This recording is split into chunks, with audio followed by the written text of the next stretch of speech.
là nó có hai tiền. Bây giờ nhớ hậu có lúc xia, tôi chỉ muốn cô lại nó. Yeah, bây giờ hai tiền, cô chỉ vậy tôi mới chỉ cho cô. Cô cháy tiền, cô tôi chỉ ta luôn. Cô trở lại đa cũng một học nông, học mong một học đi. Cô như chỉ luôn, bây giờ năm. Bây giờ chỉ luôn, họ chỉ khía cho cô. Ê yo che cô anh hay nhớ cho linh ngô. Cô là nhớ cho lúc cô mất liều. Cô yi bao tiền, cô yi ít thứ này chỉ cho cô. Nếu tôi chỉ muốn khi đã chỉ nhớ cho tiền nó cho cô. Chỉ xa lưu khía cho cô chỉ tôi xía cho cô. Cô yi bao tiền, cô có mong thêm. Nhớ hai tiền mấy nữa nữa. Cô mua lại chê, cô ý xía. Muốn thiệt tôi nếu có lưu tiếc con cho đỡ mong. Cô yi bao tiền, cô cho thác cô nhớ cho tiền nó. Họ trên kia cô yi chỉ lưu. Từ lúc với hai tiền, cô tôi chỉ biết con. Với hai tiền, cô tôi chỉ biết con. Ê có thể chỉ ta luôn. Tôi chỉ cô chỉ tôi xía cho cô. Tôi biết có yêu ở tao lên cho cô là cô chỉ tôi xía.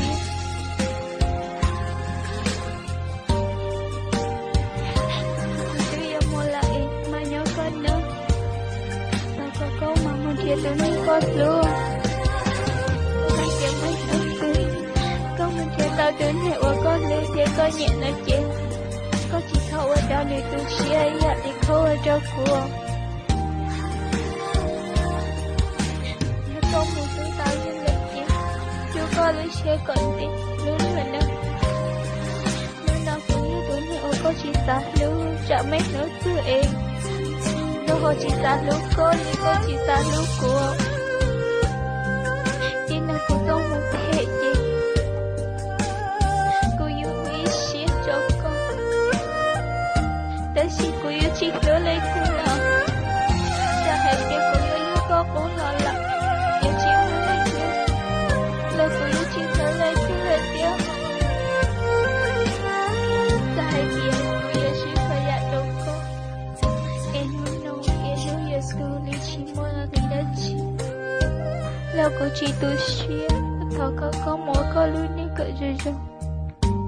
Nhưng mà liệu ấy xuyên từ lưu. Cô yi bao tiền, cô giúp một thể.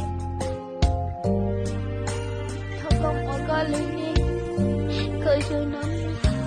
Nhưng mấy nữa tư có nào hay tiền. Cô tư lại nó kìa. Thảo có hơi vô lũ chơi tư cô riêng. Thì hay tiền cô chỉ tư. Còn mãi nó có mong. Nhà thật hồi lỗ chế trẻ nhiều chỉ muốn người ơi chỉ là. Ta chỉ.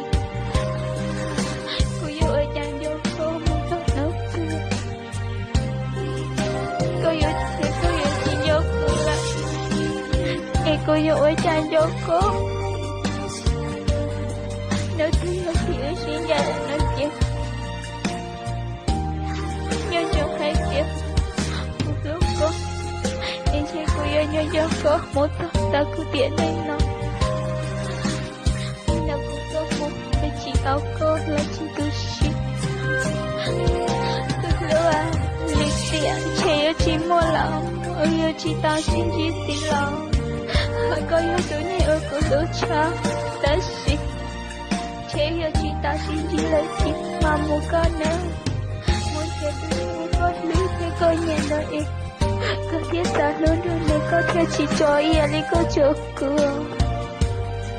Ta có chỉ thôi cho đi có xí.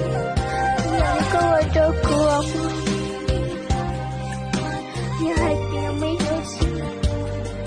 Có nó hai tiền. Từ mình giờ ta đó là có ta lưu ý cho. Nếu một anh này luôn luôn nhớ.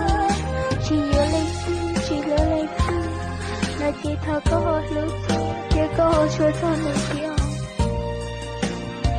Có một ta lên đây chẳng lại nói chị ra con rồi xia. Hai tiếng có mua lên đây. Em lưu chị lưu có lỗ có tu xia nói chị. chế cô yêu ba cô tu xía, yêu cho cô tu xía theo.